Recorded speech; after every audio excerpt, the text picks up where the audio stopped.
양가로 2번 188페이지 개업공개사의 거래신고 의무입니다. 자, 지금까지 했던 그 신고 방법을 다시 한번 그러면 정리를 해보면, 부동산 거래 신고 방법이 첫 번째 전자문서가 있고 그 다음에 방문신고가 있습니다. 신고서 제출, 방문신고 두 가지가 있는데, 전자문서는 본인만 가능하다고 했죠. 전자문서는 본인만 가능하고 대리인은 안 된다. 전자문서로 하는 것은.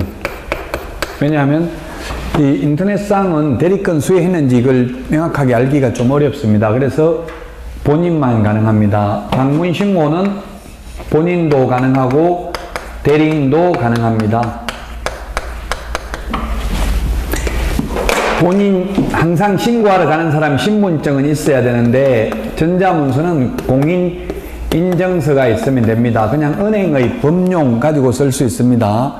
그 은행에서 받은 공인인증서 가지고 하면 되고요. 그 다음에 방문신고의 경우에는 신분증이 있어야 되는데, 제시를 해야 되는데, 신분증이 이 법에서 규정하고 있는 신분증은 주민등록증, 운전면허증, 여권 세 가지를 규정하고 있습니다. 이제 문제는 대리인이 신고하는 경우인데, 대리인이 신고하는 경우 거래 당사자를 대리하는 경우가 있고, 개업 공인중개사를 대리하는 경우가 있습니다. 거래 당사자를 대리하는 경우에는 항상 신고하러 가는 사람의 신분증은 있어야 됩니다. 그래서 신고하러 가는 사람이 대리인이니까 대리인 신분증이 있으면 되고요. 그 다음에 조금 전에 시간에 했는데, 본인의 자필 서명 있는, 본인 자필 서명 있는 위임장이 있으면 됩니다. 그 다음에 본인 신분증 사본, 본인 신분증 사본도 있어야 됩니다. 그 다음에 법인인 경우에는 본인 자필할 사람이 없기 때문에, 법인인 경우에는 법인 인감도장이 날인되어 있으면 됩니다. 인감이 날인되어 있으면 된다, 위임장에. 그 다음에 본인 신분증 사본의 경우, 법인인 경우에는 법인 인감증명서가 있으면 됩니다. 법인 인감증명서가 있으면 된다. 그러면 이 본인이라고 하면 누구의? 거래 당사자죠. 거래 당사자는 매수인, 매도인인데 두 명 거 다 받아야 될까요? 아니면 둘 중에 한 명 거만 받으면 될까요? 한 명만 받으면 됩니다. 이건 지금 왜냐하면 제출을 대행하는 거거든요. 제출하기 위해서 필요한 서류예요. 물론 신고서에 서명 또는 날인은 둘 다 해야 됩니다. 그래서 법무사들이 매수인, 매도인 신고서에 도장은 찍고, 그 다음에 이 서류는 현실적으로 보니까 매수인한테만 받더라고요. 왜냐하면 법무사들이 대행하거든요. 법무사가 등기 신청을 매수인을 대행하는 거죠. 그래서 매수인 것만 받고 있어요. 매도인 거는 현실적으로 받지는 않더라고요. 이 대리하는 거는, 거래 당사자를 대리하는 거는 법무사가 하고요. 개업공개사 할 것 같으면 개업공개사가 거의 인터넷으로 전자문서로 하지 방문신고는 하지 않아요. 100%. 자, 개업공개사도 이론적으로는 개업공개사가 본인이 할 수도 있고 대리인이 할 수 있는데, 대리인이 할 때는 소속 공인중개사는 대리할 수 있는데 보조원은 제출을 대행할 수도 없습니다. 소속 공인중개사가 제출을 대행하는 경우에는 소속 공인중개사 신분증만 있으면 됩니다. 개업공개사의 위임장 필요 없다고요? 이게 신고하는 방법입니다. 우리 교재 187, 188페이지까지 189페이지까지 다 나와 있네요. 만약에 개업공개사가 여러 명이면 공동중개를 하면 공동으로 신고를 해야 되는데, 제가 연수교육을 해보니까 현업에 있는 개업공개사가 지금 어떤 질문을 하냐 하면은, 우리 지금 현업에서는 공동중개를 하면 계약서를 어디서 써요? 매도측, 매수측 개업공개사 아무 데나 쓰면 되나요? 법적으로는 어디서 쓰라는 말은 없어요. 없는데 관행이 매도측 개업공개사 사무소에서 해요. 거의 99%가. 계약서 쓰는 것도 마찬가지, 확인설명서 쓰는 것도 마찬가지, 부동산 거래 신고하는 것도 마찬가지로 매도측 개업공개사가 쓰는 게 관행이에요. 지금 공동중개한다고 두 사람이 뭐 계약서 따로따로 쓰는 거 아니잖아요. 한 사람만 계약서 쓰잖아요. 그러면 부동산 거래 신고도 매도측 개업공개사가 했어요. 전자문서로 인터넷으로 하거든요.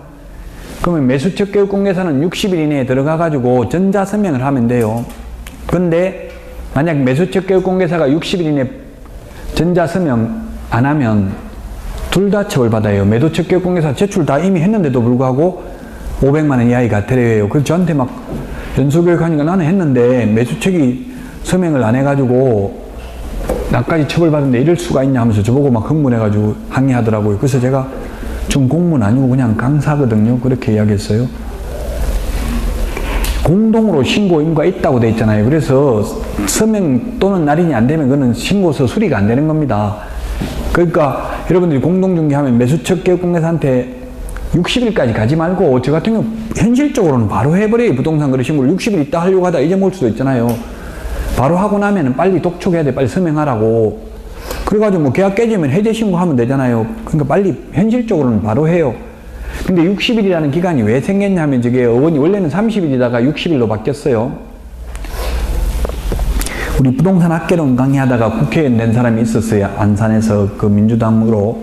지금은 안 하고 있는데 그분이 30일에서 60일로 바꾸는데 그거는 편법으로 토지거래 허가구역 같은 거 옛날에 노무현 정부 때 지정을 많이 했거든요. 허가구역이 지정돼도 60일 안에 계약하면 계약서 날짜를 바꾸는 거예요. 50일 전에 이미 허가구역 지정되고 나서도 허가구역 지정되기 전에 계약한 것처럼 날짜를 맞출 수가 있잖아요. 그래서 편법을 활용하기 위해서 60일이라는 게 생긴 거라고 원래 어원이.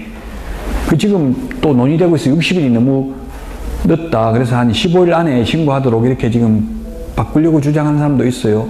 그 시세하고 안 맞다는 이야기를 신고를 늦게 하다 보니까 지금 뭐 급변하게 시세가 급변하고 있는데 서울에서.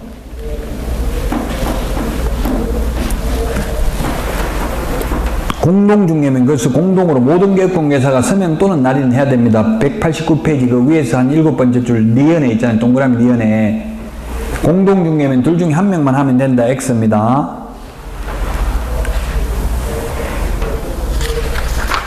그 다음에 190페이지 양가로 3번 자금조달 입주계획서 제출입니다. 예, 자금조달 입주계획서 제출. 그 191페이지에 그 시옷하고 2형에 있죠. 자금조달계획과 실입주 여부. 우리 프린터 내드린 거에는 몇 번에 있냐면은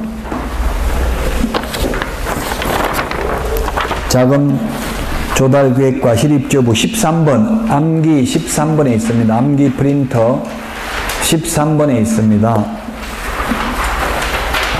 13번에 1번, 2번에 보니까 입주계획, 자금조달계획, 투기과일지구 3억 이상 주택 이렇게 적어놨죠? 자, 그러면 다시 암기 13번 보면서 같이 190페이지 자금조달계획 입주계획서 제출입니다. 투기과일지구의 동그라미 1번 소재하는 주택, 주택법상 주택을 말합니다. 여기서 주택이란 건축법상 주택이 아니고요. 그 주택법상 주택하고 건축법상 주택이 좀 달라요. 어쨌든 단독주택, 공동주택으로 나눕니다. 주택법에서 주택에. 단독주택은 단독, 다중, 다가구가 있고요. 공동주택은 아파트, 연립, 다세대가 있습니다. 주택으로서 실제 거래가격이 3억 초과가 아니라 3억 이상입니다. 3억 이상 주택의 거래계약을 체결한 경우에는 제출을 해야 되는데 다만 계약 당사자 중 매수인이 국가 등인 경우에는 자금조달계획 제출할 필요 없습니다. 국가 공공기관이면 어디 뭐 자금조달 그 부모한테 받은 거 아니잖아요. 그래서 제출 안 해도 된다고요. 그 다음에 2번 자금조달 입주계획을 신고하여야 하는 경우에는 신고서를 제출할 때 매수인이 단독으로 서명 또는 날인한 주택 취득 자금조달 및 입주계획서를 신고관청에 함께 제출해야 된다. 원칙. 다만 동그라미 3번 분리하여 제출하기를 희망하는 경우에는 별도로 제출할 수도 있다. 동그라미 4번 부동산 거래계약 신고를 하려는 자 중 매수인 외의 자가 자금조달 입주계획서를 제출하는 경우 매수인은 부동산 거래계약을 신고하려는 자에게 거래계약 체결로부터 50일 이내에 자금조달 입주계획서를 제공해야 되며 이 기간 내에 제공하지 않는 경우 매수인이 별도로 자금조달 입주계획서를 제출해야 된다. 50일 이내에 60일이 아니고 50일이라는 걸 주의하시고요. 50일 이내에 신고관청에 제출합니까? 개업공인중개사에게 제출합니까? 둘 중에 하나를 말하라고 하면 누구한테 제출하냐고. 개업공개사에게 제출한다. 매수인이 신고관청에 제출한다. 50일 이내에 어디다 하는 거냐고요? 개업공개사에게 하는 거예요. 지금 매수인 이외의 자가 신고하려는 경우 그 신고할 사람한테 50일 이내에 제출하라고 돼 있잖아요. 그러면 개업공개사는 그거 받아가지고 60일 이내에 부동산 거래 신고를 하면 된다는 이야기예요. 개업공개사나 아니면 법무사가 되겠죠. 그 신고하려는 대리인을 말하는 겁니다. 신고관청에 50일 이내에 제출해야 된다는 말이 아니죠. 신고관청에는 딱히 원칙은 신고할 때, 부동산 거래 신고할 때 제출을 해야 된다. 부동산 거래 신고 60일 이내에 하는 거잖아요. 근데 분리하여 제출하기를 희망하는 경우 분리해서 제출할 수 있는데 딱히 분리해서 며칠까지 해야 된다 이런 규정은 없어요. 그러나 이 자금조달계획서를 제출 안 하면 신고 필정 교부를 안 합니다. 신고 필정 교부 안 하면 등기가 안 되겠죠? 그래서 여기서 50일이라는 것은 개업공인중개사나 또는 법무사한테, 즉 대리인한테 신고를 대행할 사람한테 제출할 때는 50일 이내에 제출하라 이 말이에요. 그럼 그 신고할 사람이 받아가지고 60일 이내에 부동산 거래 신고를 하면 된다는 이야기예요.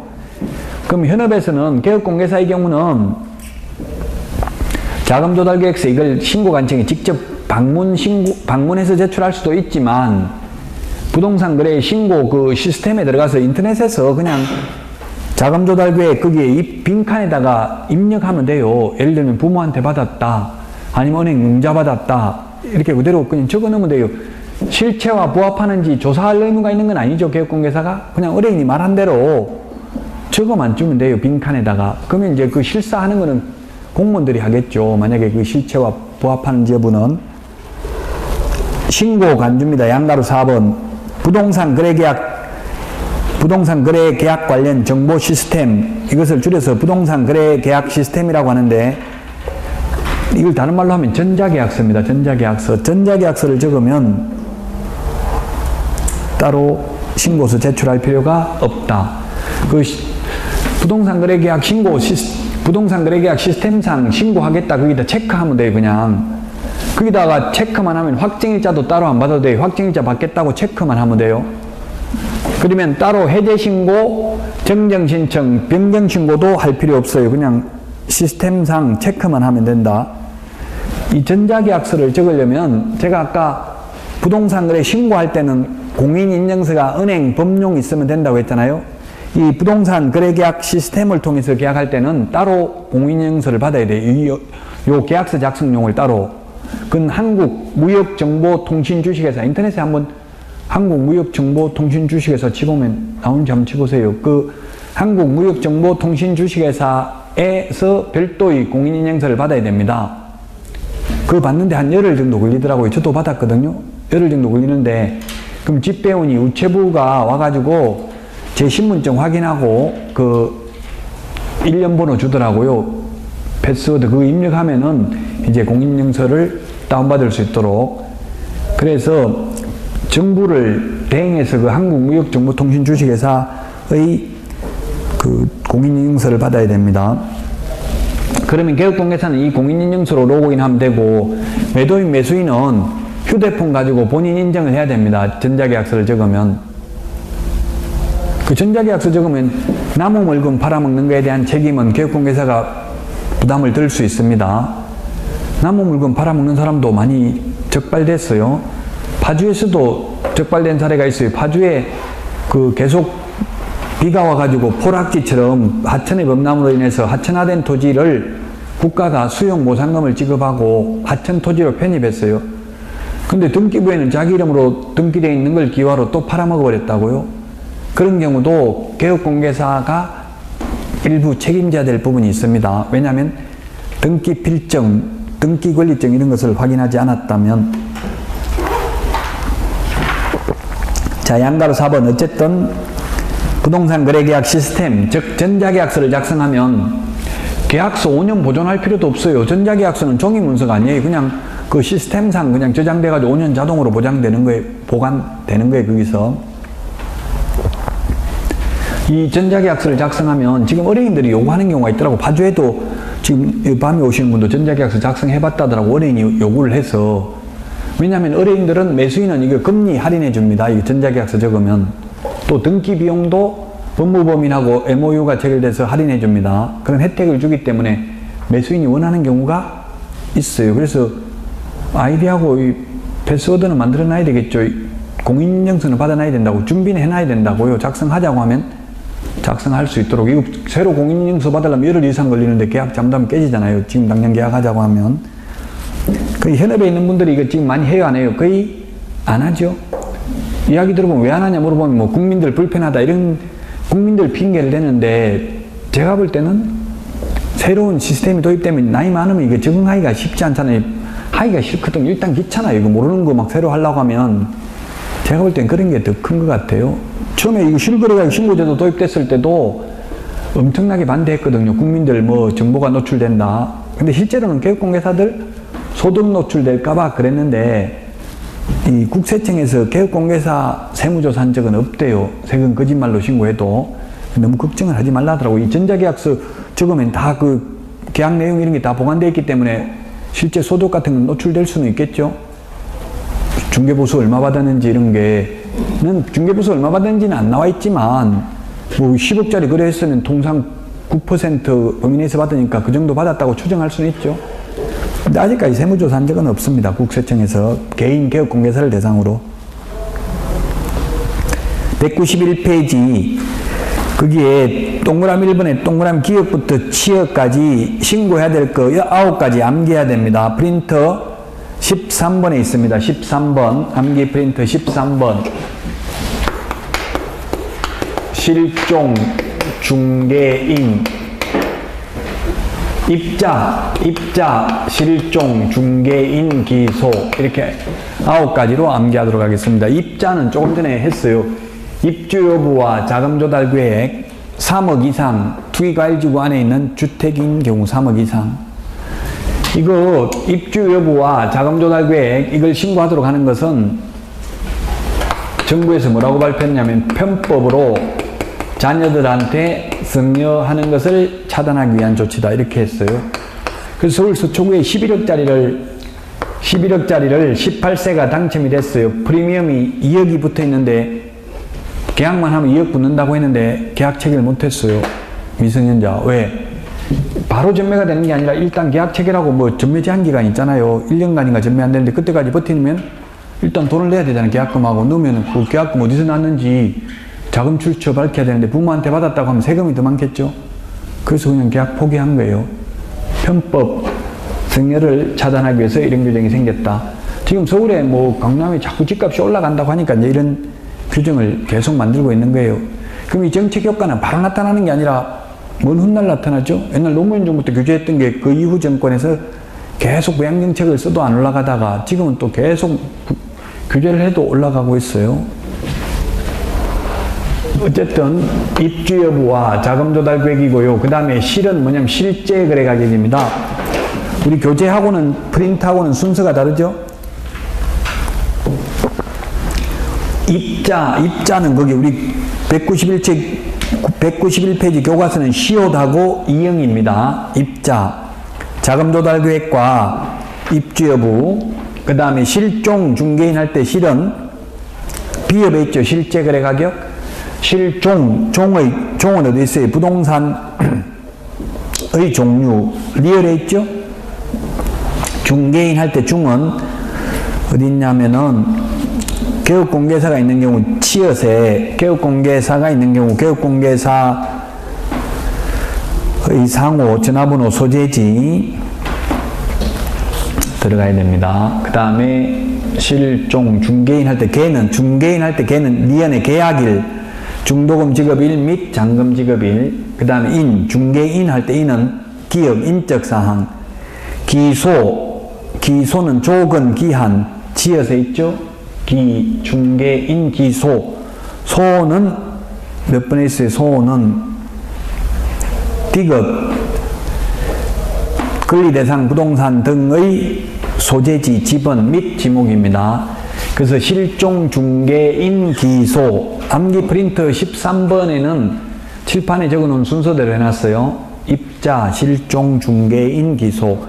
입자, 조그마한 입자를 실종, 분실한 중개인을 기소했다 이렇게 암기하고, 입자는 즉 자금조달계획과 실입지여부는 3억 이상 투기과일지구안에 있는 주택인 경우에만 한한다. 그 다음에 신고필증 발급입니다. 신고필증 동그라미 이번에 기억해보면 지체 없이 발급합니다. 지체 없이, 적시가 아니고 지체 없이. 작년에 지체 없이로 바뀌었어요. 적시가 모두. 뭐가 더 빠른 개념이에요? 적시하고 지체 없이 중에서? 적시가 빠르죠. 적시는 요하를 불문하고 적시해야 되는 거고, 지체 없이는 상당한 이유 없이 지체하면 안 될 때 쓰는 표현이 지체 없이입니다. 상당한 이유가 있으면 지체도 됩니다. 동그라미 2번, 부동산거래 신고필증을 받으면 부동산 등기특별조치법에 의한 금인받은 것으로 봅니다. 그러나 부동산거래 신고해도 농지취득자격증명은 받아야 됩니다. 그리고 토지거래 허가구역이면 허가는 받아야 됩니다. 부동산거래 신고해도. 디귿에 보니까 신고관청은 부동산거래계약 신고, 자금조달계획, 입주계획서를 제출하여야 하는 경우에는 자금조달 입주계획서를 포함한다가 제출된 때 신고필증을 발급한다. 그 자금조달계획 이거 제출 안 하면 신고필증 발급 못 받으면 소유권 이전 등기 할 수가 없겠죠. 등기하려면 신고필증이 반드시 들어가야 되잖아요. 가격 검증입니다. 양가로 2번. 검증체계 구축 운영은 국토교통부 장관이 검증체계 구축 운영합니다. 근데 두 번째 줄에 보니까 주택의 가액, 토지 및 주택의 가액 이렇게 돼 있어요. 그래서 우리 시험에는 안 나옵니다만 현업에 나가면 중요한데, 토지하고 건축물만 검증체계가 있고요, 상가는 없습니다. 토지하고 건축물이 아니라 주택, 토지하고 주택만 검증체계가 있고 상가는 검증체계가 없다고요. 그래서 실제 있었던 일이에요. 지방세 시가 표준액이 6억입니다. 근데 금매로, 실제로는 금매로 4억에 샀어요. 세입자가 상가를. 실거래는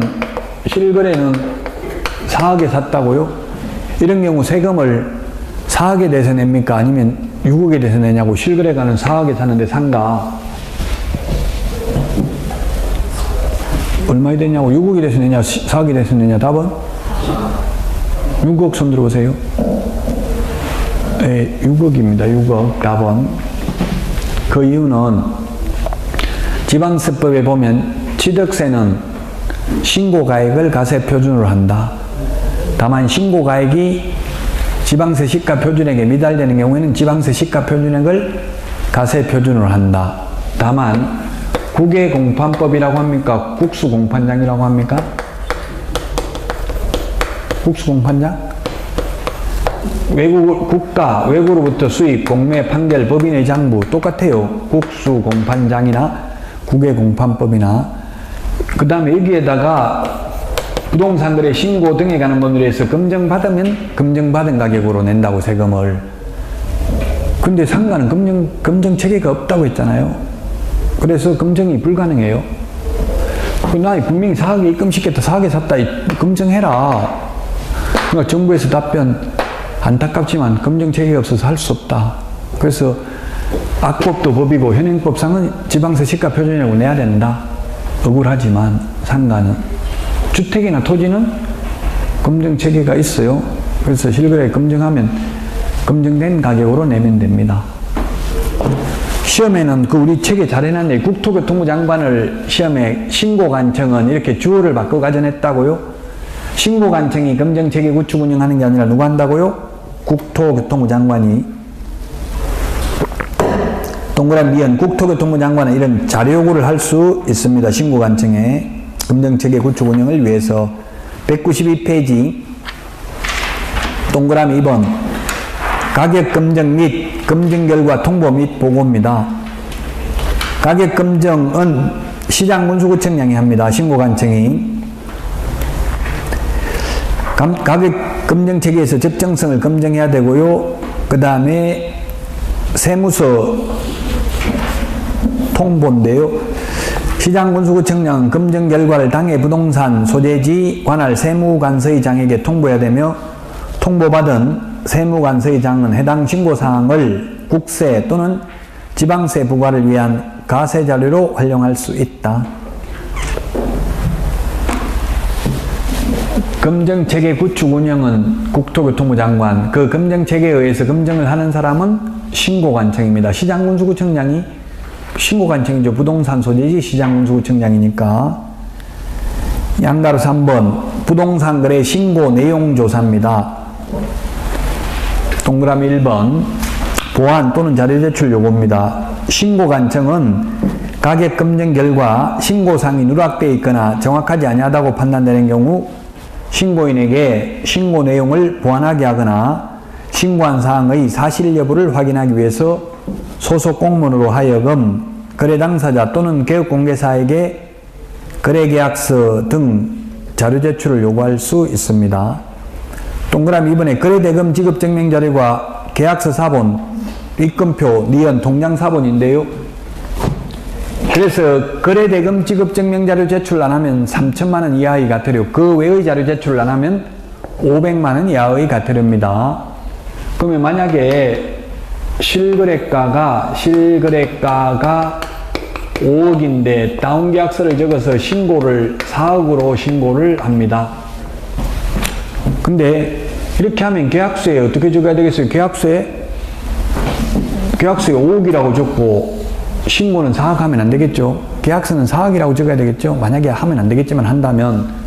그리고 돈 입금 5억 시켜야 돼요? 4억을 시켜야 돼요? 5억 시키면 계약서 신고는 4억이라고 되어 있는데 5억 시킨 거 통장 사본 보자 하는데 입금표 보자 하는데 보여주면 거짓 신고하는 거 들통나잖아요. 그러면 취득가격의 5%, 5, 25, 2,500만 원, 5%면 2,500이죠. 맞아요. 5, 25, 2,500만 원 과태료 내야 되고, 그렇다고 입금표 안 보여주면 그 자체가 3천만 원 이하의 과태료를 하고요. 거래대금 지급증명자료 제출 안 하면. 그래서 현업에서는 어떻게 하냐면, 시험에서는 뭐 현업에 하는 거 안 나오는데, 현업에서는 그렇다고 계약서를 2개 적을 수는 없잖아요. 5억짜리 하나 적고 4억짜리 적고 이래 놓으면은 그 나중에 그 제출해버리면, 증명자료 제출해버리면 이중계약서 적은 거 처벌받겠죠? 그래서 현실적으로는 신고를 4억에 할 것 같으면 4억에 계약서 적고요. 통장 입금도 4억만 시키고 나머지 1억을 받아야 될 거 아니에요. 그럼 나머지 1억은 어떻게 하냐면, 현실적으로 현업에서는 현금 보관증을 써줘요. 현금 보관증을 해요. 누가 하냐면 매수인이 매도인 현금을 1억 보관하고 있음을 확인합니다. 잔금 치를 날 보관한 현금 돌려드리겠습니다. 이런 식으로 예를 들면 적는다고요. 그리고 잔금 날짜에 현금 보관증 받아가 찢어버리고 그냥 현금으로 1억 주고 예를 들면 이렇게 해요. 그래도 현금으로 그래 해도 하루에 2천만 원인가 3천만 원인가 넘게 은행에서 찾으면 그 금융결정에 통보된다 하더라고요. 얼마예요? 2천이에요? 3천? 에? 2천만 원? 2천이에요? 그래서 은밀하게 하면 1억도 그걸 쪼개가지고 돈 조금 2천만 원씩 해가지고 여러 번 찾아가지고 모아놓든지 이렇게 해야 돼요. 한 번에 1억 딱 찾아가지고 오면 나중에 그 찾은 돈 어떻게 했냐 추궁하면 결국 밝혀질 수밖에 없어요. 검찰 수사 의뢰하면. 공무원들은 수사권이 없으니까 그렇게까지는 못하죠. 그냥 일단 형식적인 증명자료만 있는지 여부를 확인해요.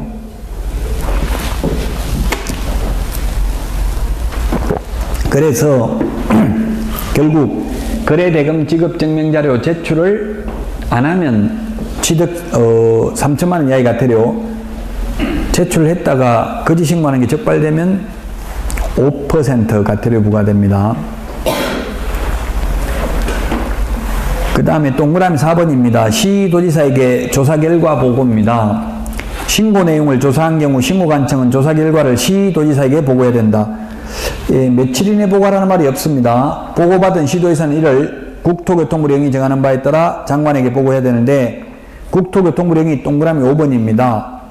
매월 1회 장관에게 보고해야 됩니다. 암기 프린트 50번에 동그라미 4번에 있습니다. 우리 암기 프린트 50번에 동그라미 4번 밑줄 치시면 신고관청은 시도지사에게 보고를 하라고만 돼 있고 며칠 이내에 하라는 말은 없죠. 보고받은 시도지사는 매월 1회 신고 내용 조사 결과를 장관에게 보고해야 된다고요. 암기 프린트 50번에 동그라미 4번 찾았어요? 신고관청이 시도지사에게 뭐 10일 이내에 보고해야 된다, 5일 이내에 보고해야 된다 이런 말 없다고요. 그냥 보고하라고만 돼 있어요.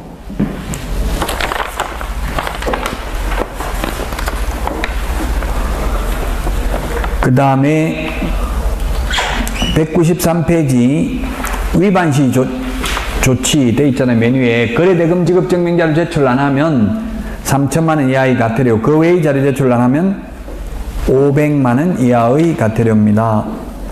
그 다음에 양가로 4번 외국인 등의 특례입니다. 신고관청은 외국인 등이 부동산 등의 취득을 신고한 내용을 매 분기 종료일로부터 1개월 이내에 시도지사에게 제출해야 되고요. 다만 특별자치시장은 직접 국토교통부 장관에게 제출해야 됩니다. 신고 내용을 제출받은 시도지사는 제출받은 날로부터 1개월 이내에 국토교통부 장관에게 제출해야 됩니다.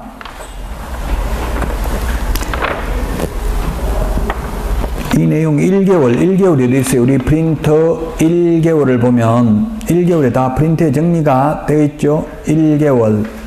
이 45번에 12번, 13번에 있잖아요. 암기 프린터 45번에 12번, 13번 밑줄 치놓으시라고요. 찾았습니까? 12번, 13번. 외국인 토지 취득, 가로하고 신고 이렇게 됐잖아요. 신고사항, 허가사항 똑같아요. 신고, 허가 받은 내용을 매 분기 종료 1개월 이내에 시도지사에게 제출해야 되고 자치시장은 직접 장관에게 제출하고 동그라미 13번 시도지사는 제출받은 날로부터 1개월 이내에 국토교통부 장관에게 제출해야 된다. 그 다음에 193 해제신고 정정신청 변경신고입니다. 193 맨 밑에 해제신고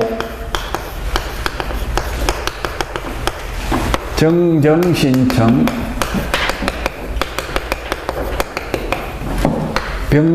변경신고가 있습니다. 해제신고의 경우 작년에 개정이 됐는데 이 세 개 다 작년에 다 개정됐어요. 그래서 뭐 시험에 나오면 어렵습니다. 이 부분이. 해제신고는 작년에는 개업공개사가 해제신고하는 경우 거래 당사자 서명 또는 날인을 받아두어야만 했습니다. 받아두어야 했다. 옛날에 작년에는 삭제됐습니다. 이제 개업공개사가 신고할 때는 거래 당사자의 서명 또는 날인을 받아둘 필요가 없습니다. 그냥 개업공개사만 서명 또는 날인하면 됩니다. 정정신청서는 법정서식이 없습니다. 법정서식이 없다. 법정서식이 없기 때문에 신고필정에다가 정정사항을 기재해서 제출하면 됩니다. 그래서 이건 전자문서가 안 됩니다. 전자문서. 오늘 전자문서가 안 되는 것, 대리인이 신고하는 경우 전자문서 안 된다고 했고요. 그 다음에 한 명이 신고서에 서명 또는 날인을 거부해서 상대방이 단독으로 신고할 때도 전자문서 안 된다고 했죠. 증명서류를 제출하러 가야 되니까. 정정신청도 법정서식이 없어요. 인터넷에. 그래서 그냥 신고필정을 고쳐가지고 제출하러 가야 돼요. 그래서 전자문서가 안 된다. 그 다음에 변경신고는 등기법에 따른 등기 신청 전에만 가능합니다. 등기 신청 전에만 할 수 있다. 정정이라는 것은 처음부터 잘못 적은 거 오타 고치는 게 정정입니다. 변경은 처음부터 잘못 적은 게 아니라 추후 합의에 의해서 내용을 변경한 경우를 말합니다. 세 개 모두 다 하여야 한다가 아니라 할 수 있다. 할 수 있다. 할 수 있다. 그래서 인터넷에 자전거래라고 치보면 나와 있을 거예요. 자전거래. 지금 휴대폰 가지고 자전거래 검색해보면 되겠죠? 지금 뭐 뉴스에 최근에 자전거래, 제가 제 밴드에도 이게 자전거래에 대해서 뉴스에 나온 걸 올렸었는데 몇 번. 자전거래가 뭐냐 하면 강남에서 예를 들면 집값 올리려고 하면 10억짜리인데 12억으로 부동산 거래 신고하는 거예요. 계약금 안 주고 계약할 수도 있는 거잖아요. 그냥 계약했다고 신고를 해버려요. 그러면 해제 신고를 해야 되는데 안 해도 되거든요. 해제를 신고 안 하고 내버려둬버리니까 그게 그냥 거래 사례가 돼버리는 거예요. 손님이 다음에 한 달 후에 손님 오면 봐봐라 지금 한 달 전에 지금 12억에 거래됐다. 호가는 12억 달라고 하면 깜짝 놀란다고 뭐 이렇게 비싸냐 이렇게 하는데 실거래가 12억에 됐다면 그거는 어느 정도 믿음이 가잖아요. 실제 거래 사례니까. 나옵니까? 자전거래라고 인터넷에 치보니까. 예, 그래서 이게 앞으로 이제 이게 해제 신고할 수 있다가 아니라 하해한다로 바꿀지도 모르겠어요. 지금은 안 해도 처벌 규정은 없어요. 할 수 있어요. 그러니까 안 해버리니까 이게 자전거래, 주식에서 나오는 용어래요. 이게 자전거래라는 게.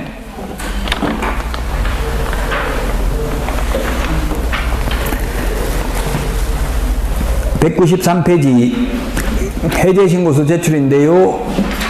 거래계약이 무효 취소 해제된 경우에는 거래 당사자 또는 개업공개사는 부동산 거래 계약 해제신고서 전자문서로 된 신고서 포함한다. 해제신고는 전자문서 되는데 정정신청은 전자문서 안 된다고 했죠? 서명 또는 날인하여 전자문서로 하는 경우 전자인정의 방법으로 서명 또는 날인하여 신고관청에 제출할 수 있다. 밑줄 치세요. 하해한다가 아니라 할 수 있다. 안 해도 처벌 규정이 없다. 동그라미 2번 해제 등 확인서 발급입니다. 거래계약 해제 등의 신고를 받은 신고관청은 그 내용을 확인한 후 부동산 거래계약 해제 등 확인서를 신고인에게 지체 없이 발급해야 된다. 지체 없이입니다. 즉시가 아니고 다 지체 없이로 바뀌었습니다. 동그라미 3번 부동산 거래계약 시스템을 통하여 부동산 거래계약 해제 등을 한 경우에는 부동산 거래계약 해제 등이 이루어진 때에 해제 등 신고서를 제출한 것으로 본다. 전자계약서 적으면 전부 전자계약서는 시스템 연결이 되어 있기 때문에 따로 해제 신고서를 제출할 필요 없습니다. 부동산 거래 신고도 원칙적으로 할 필요 없다고 했죠. 전자계약서 적으면. 다만 한 명이 신고서에 서명 또는 날인을 거부해서 상대방이 단독으로 할 때는 사유서를 제출해야 되기 때문에 그런 경우는 신고서를 별도로 제출하러 가야 됩니다. 책에는 없네요. 아예 이게 삭제됐으니까 없다고. 작년에 있었거든요. 이게 개업공개사가 신고할 때는 거래 당사자의 서명 또는 날인을 받아두어야 했는데 지금 받아둘 필요 없다고요. 그냥 개업공개사만 서명 또는 날인하면 됩니다. 정정신청 양가로 2번 정정은 처음부터 잘못 적은 것을 고치는 걸 정정이라고 그래요. 변경은 처음부터 잘못 적은 게 아니라 추후 합의에 의해서 내용을 변경하는 경우입니다. 정정 신청하는 게 우리 프린터에는 14번 주지사 종목 14번 주지사 종목 이렇게 적어놨네요. 암기 프린터 5개 주지사 종목 주가 뭐냐면 거래 당사자 주소 전화번호 휴대전화번호 이 거래 당사자 주소 휴대전화번호 이거는 뭐라고 돼 있어? 우리 프린터 14번에 맨 밑에 보니까 단독으로 가능하다고 돼 있죠. 혼자서 서명 또는 날인하면 된다고요. 즉 매수인 휴대전화번호 바꾸려면 매수인만 서명 또는 날인하면 된다고요. 원래는 거래 당사자가 공동으로 서명 또는 날인을 해야 되는데 그 박스 밑에 동그라미 디귿에 있죠. 그 다음에 동그라미 2번에 보면 역시 신고 필정도 지체 없이입니다. 즉시가 아니라 지체 없이 재발급해야 됩니다. 자, 그러면 주지사 종목인데 주가 주소 전화번호 또는 휴대전화번호 주지사 할 때 지는 거래 지분 비율 사는 뭡니까? 사무소 소재지 상호 전화번호 D번에 건축물의 종류인데요. 자, 우리 프린터 14번에 보면 건축물의 종류는 정정이 가능한데 토지의 종류는 안 되고 안 된다고 되어 있죠. 그 다음에 2번에 부동산 등의 지목 면적, 거래 지분, 대지권 비율은 정정이 가능한데 소재지, 지번은 정정 불가능하다고 되어 있죠. 프린트에. 소재지가 정정을 바꿔버리면 어떤 일이 생겨요? 주소가 바뀌어버리면 딴 부동산이잖아요. 지금 토지의 종류가 바뀌어도 다른 부동산으로 바뀐 경우는 종전부동산 해제 신고하고 새로 부동산 거래 신고를 해야 된답니다. 그래서 정정이 안 된다고요. 계약의 본질적 내용은 양가로 3번 변경신고입니다. 변경신고. 변경은 처음부터 잘못 적은 게 아니라 추후 합의에 의해서 내용이 변경된 경우를 말합니다.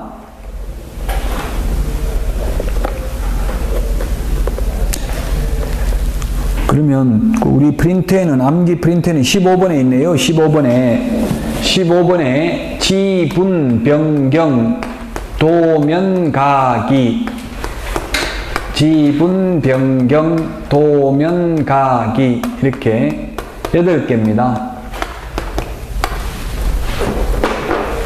지분 변경 도면 가기 프린트 15번에는 이 순서대로 되어 있고요.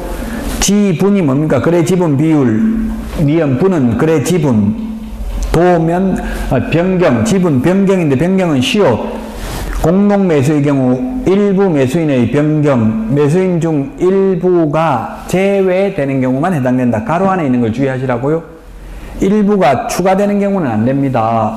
예를 들면 매수인이 A, B, C 3명이었는데 매수인 2명으로 변경되는 경우는 변경 신고가 되는데 3명에서 4명으로 하나가 추가되는 사람은 새로 부동산 거래 신고를 해야 되는 거지 변경이 불가능하다고요. 이형도 마찬가지잖아요.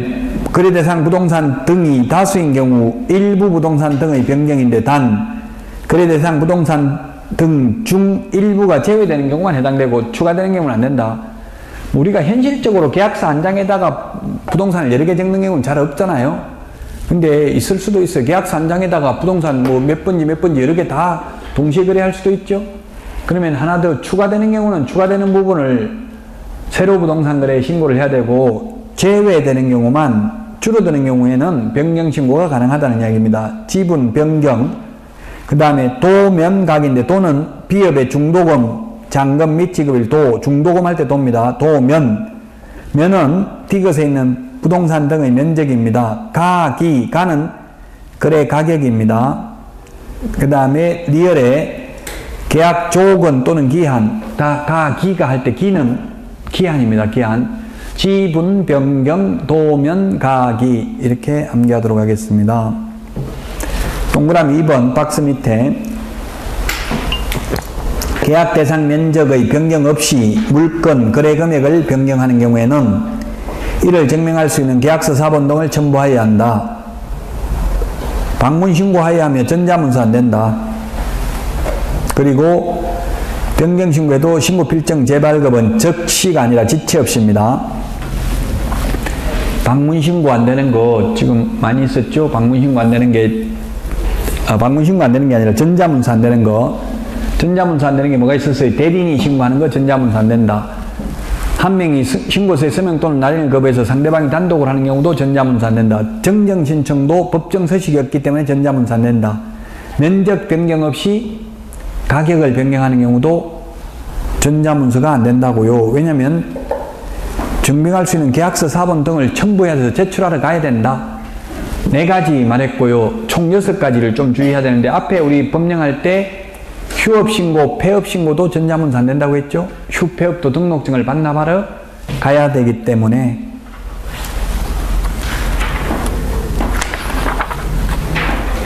197페이지 부동산 거래계약 신고서인데 맨 밑에 보니까 매수인, 매도인, 개업공개사, 서명 또는 인이라고 있는데 개업공개사의 경우 개업공개사 중개시 이렇게 돼 있죠? 그럼 개업공개사 중개시에는 여기에 개업공개사만 서명 또는 날인합니까? 아니면 3명 다 합니까? 서명 또는 날인을. 개업공개사 중개시는 개업공개사만 하냐고요? 아니면 거래 당사자도 하냐고요? 개업공개사만 합니다. 개업공개사 중개시에는. 거래 당사자 직거래인 경우는 개업공개사는 안 하고 거래 당사자만 합니다. 중개거래일 때는 반드시 개업공개사가 신고해야 됩니다. 시험에 중개거래인 경우 개업공개사 또는 거래 당사자가 신고한다 하면 X입니다. 198페이지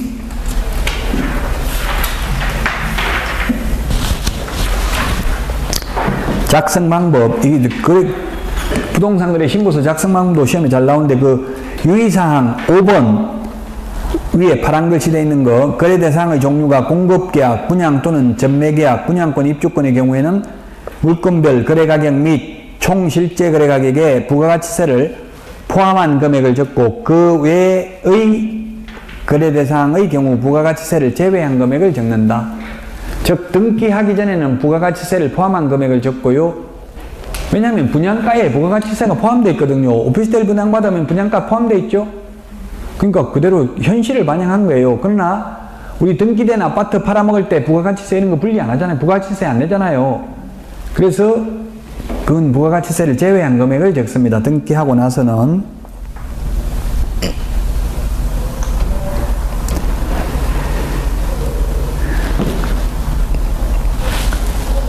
여기까지가 부동산 거래 신고 등에 관한 법률 중에서 종전에 두 문제가 나오던 부동산 거래 신고 제도입니다. 그럼 200페이지는 이제 옛날에 외국인 토지법이었던 내용이고요. 그 다음에는 국토의 계획 및 이용에 관한 법률에 있던 토지거래 허가제와 관련된 내용입니다. 그러면 오늘은 이게 부동산 거래 신고 제도까지 하고 다음 주에 외국인 등의 부동산 등 취득 특례부터 하고 쉬었다가 오늘 내드린 문제 풀어보도록 하겠습니다. 바로 풀까요? 아이고, 일단.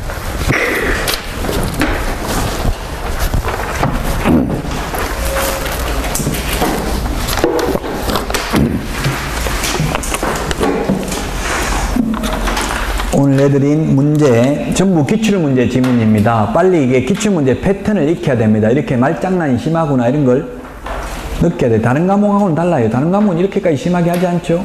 일부러 제가 괴롭히려고 하는 게 아니라 이 과목의 특징이 그렇다고요. 1번에 보니까 간판 철거는 행정 절차법이 아니라 행정 대집행법입니다. 청무는 행정 절차법입니다. 과태료 이의신청은 질서 위반행위 규제법입니다. 간판 철거해야 되는 게 세 가지가 있죠. 사무소 이전, 등록 취소, 폐업 세 가지 간판 철거해야 됩니다. 휴업이나 업무 정지의 경우는 간판 철거할 의무 없습니다. 그래서 1번 X고요. 2번은 부동산 거래 정보망은 개업 공인중개사 상호 간의 정보를 교환하는 체계죠. 그래서 의뢰인 상호 간에 이 말이 틀렸다고요. 개업 공인중개사 상호 간의 정보를 교환하는 체계가 부동산 거래 정보망이고 이 거래 정보망을 운영하는 사람을 거래정보 사업자라고 합니다. 지정할 수 있습니다. 국토교통부 장관이. 따라서 의뢰인 상호 간의 X다. 개업 공인중개사 상호 간이다. 그래서 지금 우리나라에서 공식적으로 이렇게 지정을 받은 정보망은 한방이라고 한국공인중개사협회에서 운영하는 것밖에 없어요. 지금 텔레비전에 한방 선전하는 거 그거는 부동산 거래 정보망이 아닙니다. 어플이거든요. 스마트폰 어플이기 때문에 그건 일반 국민들도 들어가 볼 수 있어요. PC 버전은 부동산 거래 정보망이에요. PC 버전은 개업공개사들끼리만 볼 수 있는 거예요. 의뢰인은 못 들어와요. 그 스마트폰 어플은 정보망은 물론 아닙니다. 한방도. 어쨌든 정보망은 개업공인중개사 상호간입니다. 의뢰인 상호간의 X고요. 그 다음에 3번은 거래 당사자가 아니라 매도인, 임대인입니다. 3번. 그래서 틀렸는데 우리 확인 설명을 위해서 필요한 경우 개업공개사는 매도 의뢰인, 임대 의뢰인 등 권리를 이정코자 하는 의뢰인에게 내외부 시설물의 상태, 벽면 및 도배 상태, 일조, 소음, 진동, 환경 조건에 관한 자료 요구를 할 수 있습니다. 지난주 내드린 문제에 보면 자료 요구하면 반드시 응해야 된다. X죠? 불응해도 됩니다. 불응한 경우에는 그 취지를 매수, 임차 의뢰인에게 설명하고 설명서 서식에 기재도 해야 되죠? 거래 당사자 X입니다. 거래 당사자면 매수인도 포함되잖아요. 매수인, 임차인이 어떻게 하냐고. 예를 들어서 우리 학원 이거 임차인이 얻으려고 하는데 임차인은 모르잖아요. 이 지금 상태에 대해서. 그러니까 임대인, 매도인한테 요구할 수 있어요. 아파트 팔려고 하는데 매수인한테, 임차인한테 어떻게 물어보냐고, 들어갈 사람한테, 거기 있는 주인한테 물어봐야 되겠죠? 그래서 3번 틀렸고, 4번이 좀 어려운 판례인데요, 이게. 즉, 중개행위에 해당되는지 여부는 주관적 의사가 중요한 게 아니라 객관적 사실로 보아 사회 통념상 판단해야 된다. 우리가 중개사고, 손해배상해주는 중개사고라는 것은 중개행위와 관련된 사고만 배상해주죠. 즉, 보험금 타려면 중개사고만 배상해준다고요. 예를 들면 직원이 나이트클럽 가서 싸움해가지고, 부킹하다 싸움해가지고 손해 입힌 거는 배상 책임이 없죠. 중개행위가 아니기 때문에. 따라서 중개행위인지 여부를 판단해야 되는데, 이런 경우가 지금 뭐냐면 판례인데요. 뒤에 사건 번호 적어놨으니까 법제처, 국가법령정보, 스마트폰 어플이나 또는 대법원 종합법률정보 스마트폰 어플 다운받아가지고 확인해 보면 됩니다. 판결문을. 4번 보니까 공인중개사 자격증과 등록증을 대여받아서 중개사무소를 운영하는 갑이 직접 거래 당사자로서 위 중개사무소를 방문한 을과 임대차 계약을 체결한 경우 갑의 이러한 행위는 중개행위에 해당한다. 해당하지 않는다는 게 판례입니다. 그러면 이게 뭐냐면 판결문을 읽어보면 이게 임대사업자예요. 돈은 많아요. 그 자격증 못 따니까 같이 학원 다니는 분 자격증 빌려가지고 중개업을 하는 거예요. 근데 건물주인데 자기 건물을 통매매로 팔았어요. 다른 사람한테 팔고 났는데 또 세입자한테 전세 보증금을 받고 전세를 놨다고요. 이미 팔고 자기 집도 아닌데 팔고 나서.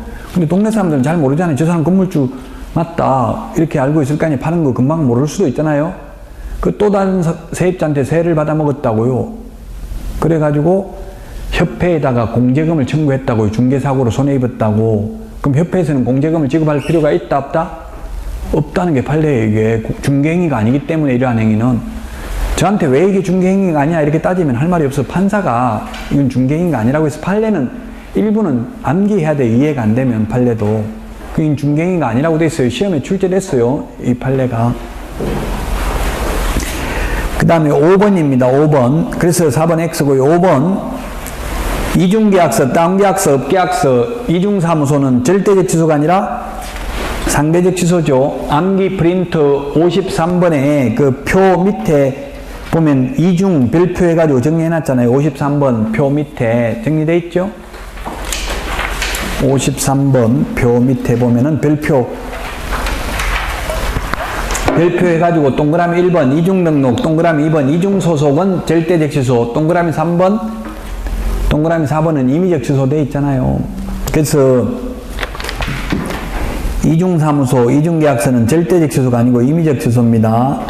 6번은 개업공개사 등이 아니라 개공 플러스 소공입니다. 암기 프린터 31번 별표 2에 있는데 개업공개사 등이 아니라 개업공개사와 소속공인중개사는 이렇게 되어 있습니다. 품위유지, 신의성실, 공정중개, 인장등록, 서명날인, 연수교육, 실무교육은 개공 플러스 소공에만 해당된다. 개업공개사 등이 아니고, 등이라고 하면 보조금까지 포함되는 개념이기 때문에 틀렸고, 7번 비밀준수는 건물을 떠난 후에도 또한 영원히 준수해야 되죠. 폐업하면 누설해도 된다. X. 8번 보증 설정 한도액 범위 내에서 이 말이 틀렸어요. 손해 입힌 전액을 다 배상해야 됩니다. 보험은 1억 가입했는데 손해 3억 입혔으면 1억은 보험회사에서 물어주고 나머지 2억은 개인 돈 가지고 배상해야 됩니다. 9번은 30일 이내가 아니라 15일 이내죠. 손해배상하고 나면 15일 이내. 이거 28회 기출문제입니다. 15일 이내. 9번은 15일 이내고요. 10번은 2년이 아니고 오늘 문제 풀었었죠. 제척기간 3년이라고 했죠. 이게 28회 기출문제입니다. 암기 46번에 동그라미 6번에 있습니다. 11번도 오늘 했네요.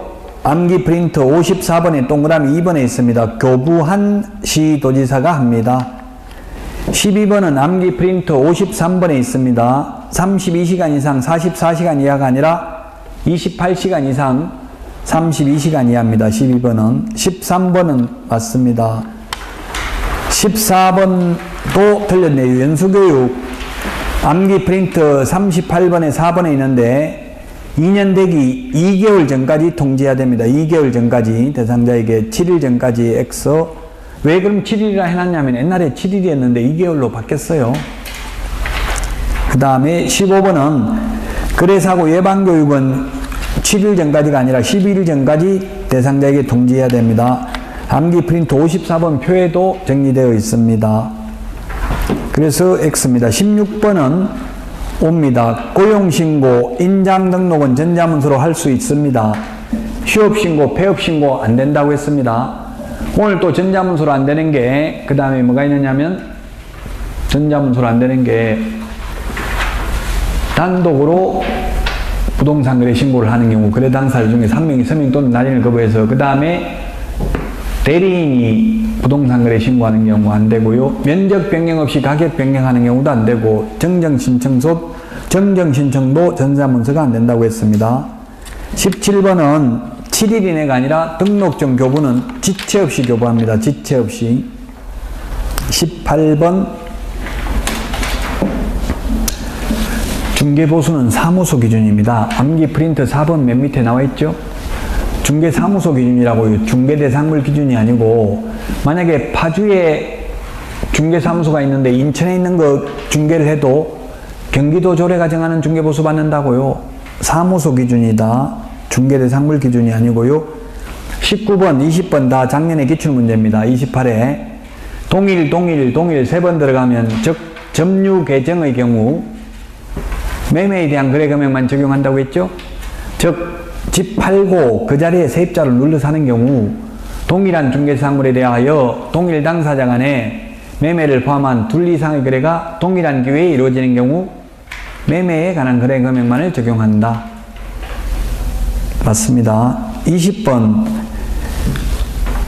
중개보수는 당사자 약정이 있으면 약정에 따르고 약정이 없으면 거래 대금 지급이 완료된 때, 즉 잔금 치러야 중개보수를 받을 수 있다. 계약 승인만 되면 받을 수 있다. X입니다. 네, 그래서 여러분들 미리 좀 풀어보셔야 되게 해설부터 먼저 보지 말고 한번 풀어놓고 해설 찾아보고 뭐가 틀리는지 확인해보고 틀린 부분을 우리 그 내드린 프린트 암기해야 되는 거나 또는 교과서 같은 데 찾아보고 이렇게 해야 기억이 오래 남겠죠? 바로 답 보고 답부터 먼저 눈에 가면 오래 기억이 안 남아요. 이게 전부 기출문제니까 기출문제 패턴을 익히라는 이야기입니다. 또 듣고 잊어먹고 계속 반복하면 시험 볼 때는 걱정을 안 하셔도 될 겁니다. 오늘 여기까지 하고 다음 주에 뵙도록 하겠습니다. 수고하셨습니다.